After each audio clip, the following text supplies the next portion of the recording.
जब हांगना है तो फिर खाना ही क्यों? सांस लेना ही है तो फिर छोड़ना क्यों? जब जागना है तो फिर सोना ही क्यों? जब हिलाना ही है तो फिर पछताना क्यों? जब मोदी जी को जीतना ही है तो फिर वोट देना ही क्यों? जब बेरोजगार रहना ही है तो फिर पढ़ाई करना ही क्यों? अबे साले। जब नंगे आए और नंगे ही जाना तो फिर पैसों की टेंशन करना ही क्यों? जब एक दिन मरना ही है तो फिर पैदा होना ही क्यों?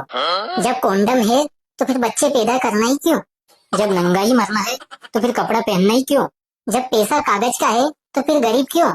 जब स्कूल से आना ही है तो फिर जाना ही क्यों? जब पैसा खर्च करना ही है तो फिर कमाना ही क्यों? जब सबको नर्क जाना ही है तो फिर स्वर्ग बना ही क्यों? अगर रोटी तोड़ कर खाना ही है तो फिर गोल बनाना ही क्यों? जब प्यार मिलता ही नहीं तो फिर होता ही क्यों? जब हांग कर धोना ही है तो फिर वापिस हांगना ही क्यों?